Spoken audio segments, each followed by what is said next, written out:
विद्या प्रकाशन मंदिर private limited.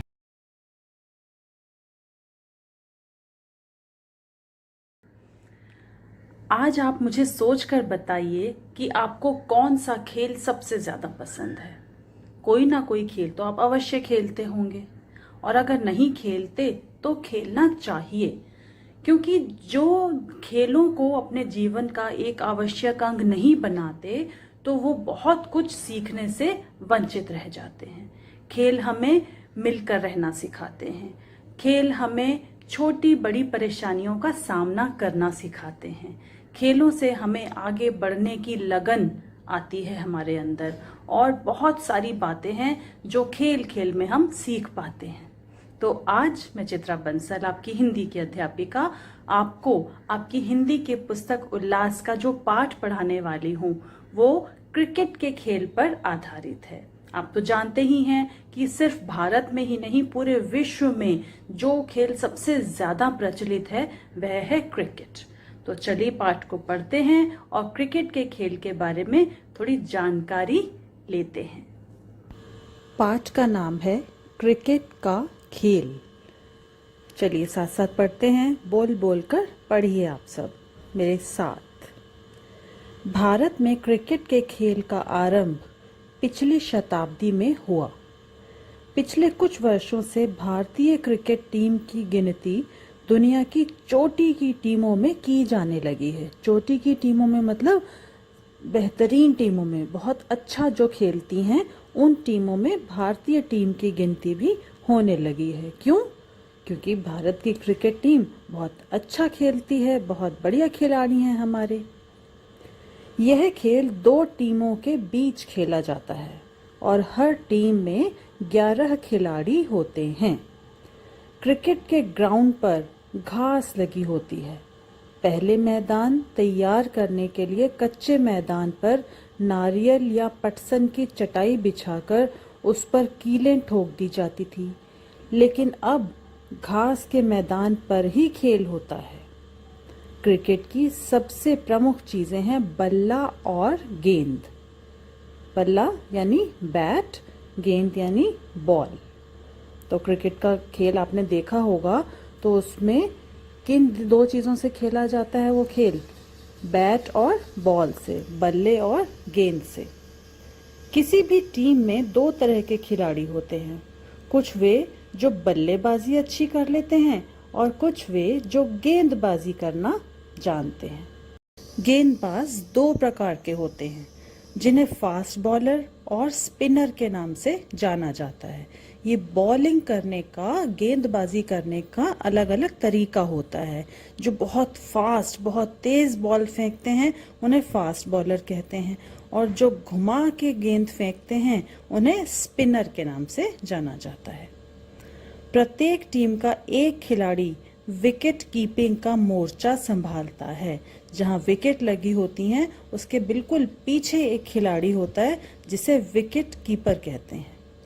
किन्हीं दो टीमों के बीच मैच आरंभ होने से पहले सिक्का उछालकर टॉस किया जाता है। विजित टीम के कप्तान को बैटिंग या फील्डिंग चुनने का अवसर दिया जाता है, यानी सिक्का उछालने पर वो हेड या टेल्स चुनता है, और जो जीतता है उसी को ये चुनाव करने का मौका मिलता है कि पहले वो गेंदबाजी करना चाहेगा या फिर बल्लेबाजी करना चाहेगा। फील्डिंग करने वाली टीम के सभी खिलाड़ी मैदान में आते हैं, जबकि बैटिंग करने वाली टीम के केवल 2 खिलाड़ी। यह खेल ओवर संख्या पर निर्धारित होता है। एक ओवर में 6 गेंद फेंकी जाती हैं। कोई क्रिकेट का खेल 20 ओवर का होता है, कोई 50 ओवर का होता है, अलग अलग तरह का खेल होता है। अंतर्राष्ट्रीय स्तर पर क्रिकेट के 3 रूप प्रचलित हैं। टेस्ट मैच, जो 5 दिन तक खेला जाता है, जो कभी कभी 3 या 4 दिन में भी समाप्त हो जाता है। एक दिवसीय मैच, जिसमें दोनों टीमें अधिकतम 50-50 ओवर खेल सकती हैं, और T20, जिसमें 20-20 ओवर खेलने होते हैं। तो इस तरह से कितने तरह का हो गया क्रिकेट खेल? 3 तरह का। एक टेस्ट मैच, एक 50-50 ओवर का और तीसरा 20-20 ओवर का।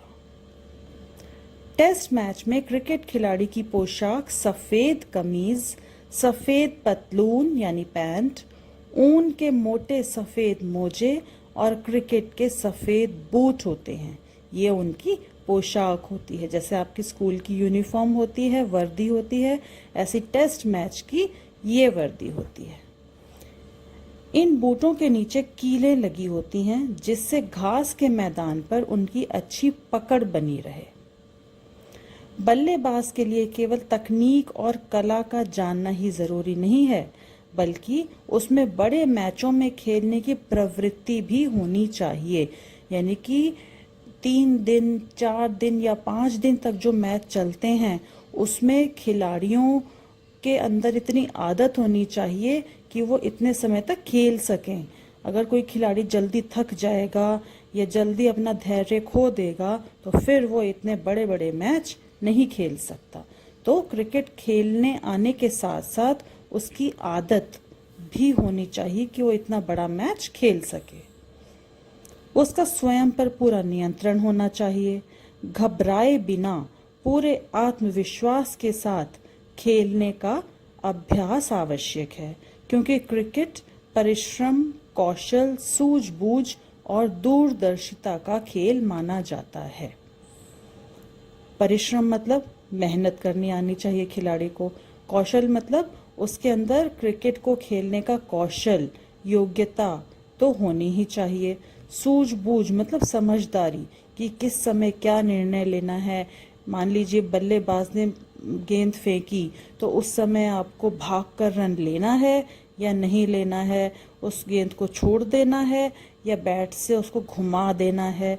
तो ये सब सूझबूझ कर होनी चाहिए।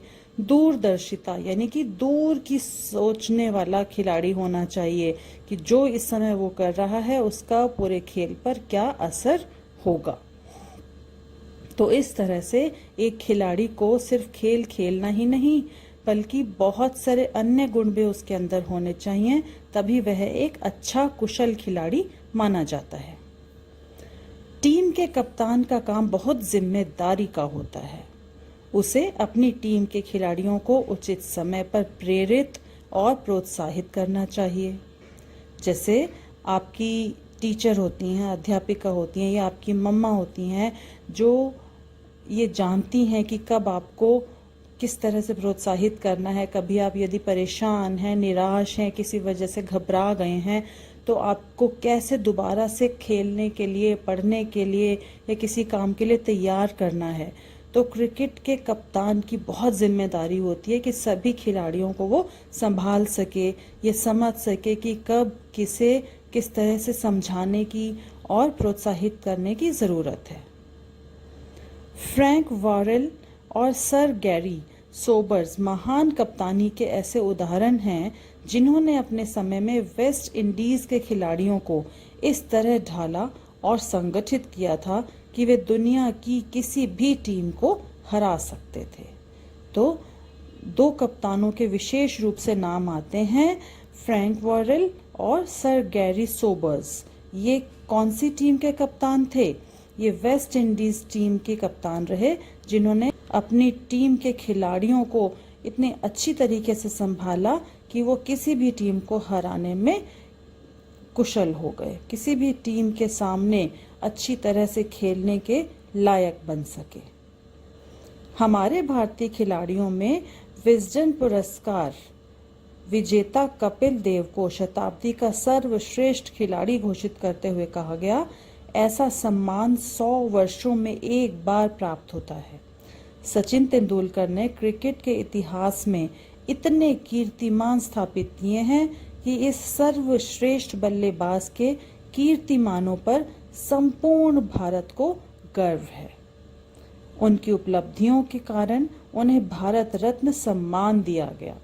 तो भारतीय क्रिकेट टीम के किन 2 खिलाड़ियों का नाम यहाँ पर लिया गया? एक तो कपिल देव, दूसरे सचिन तेंदुलकर। इन्होंने इतनी जीत हासिल की, इतने कीर्तिमान स्थापित किए, मतलब रिकॉर्ड बनाए कि इनका नाम आज तक सब जानते हैं और इनसे सीखने की कोशिश करते हैं। सचिन तेंदुलकर जी ने तो इतने कीर्तिमान बनाए कि उन्हें भारत रत्न सम्मान से भी सम्मानित किया गया। क्रिकेट के खेल से हम बहुत कुछ सीख सकते हैं। यह हमें अनुशासन और टीम भावना सिखाता है। तो बच्चों, खेल खेलना केवल मनोरंजन नहीं होता, उससे बहुत कुछ सीखने को मिलता है। जैसे क्रिकेट के खेल में जहाँ पर पूरे समूह की जिम्मेदारी होती है, सबको मिलकर खेलना होता है, तो हम अनुशासन भी सीखते हैं और किस तरह से एक साथ मिलकर के काम करना है, उसको टीम भावना कहते हैं, वो भी हमें सीखने को मिलती है। यह हमें विनम्रता भी सिखाता है, क्योंकि हो सकता है कि एक दिन आप बहुत सफल हों और दूसरे दिन आपका खेल बिल्कुल ही घटिया हो जाए। क्रिकेट यह भी सिखाता है कि अपने प्रतिद्वंद्वी को कभी कमजोर नहीं समझना चाहिए। इसी को कहते हैं सही खेल भावना। तो यदि कोई व्यक्ति, कोई खिलाड़ी अपना धैर्य खो देता है, उसको जल्दी गुस्सा आ जाता है या बात बात पर अन्य खिलाड़ियों से लड़ता है, तो वो कभी भी जीत हासिल नहीं कर सकता। अपने प्रतिद्वंद्वी यानी कि विरोधी दल के खिलाड़ियों का भी सम्मान करना आना चाहिए, उन्हें कभी अपने से कमजोर नहीं समझना चाहिए। तो ये सब गुण एक अच्छे खिलाड़ी में जरूर होने चाहिए। क्रिकेट के मैदान में आपको जो सीख मिलती है वह आगे चलकर जीवन में भी बहुत उपयोगी सिद्ध होती है। 2011 में भारतीय टीम एक दिवसीय अंतर्राष्ट्रीय विश्व कप में और उससे पहले T20 प्रतियोगिता में भी विश्व कप जीतने में कामयाब रही।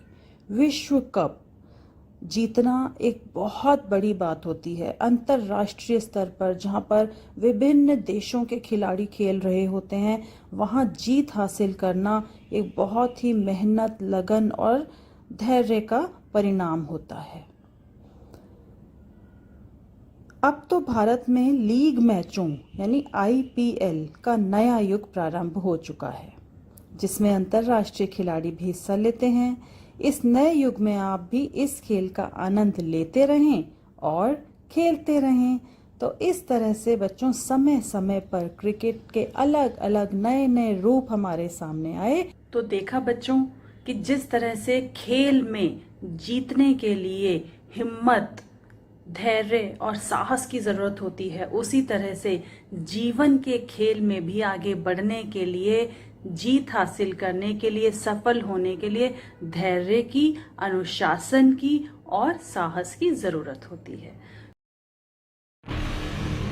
विद्या प्रकाशन मंदिर प्राइवेट लिमिटेड।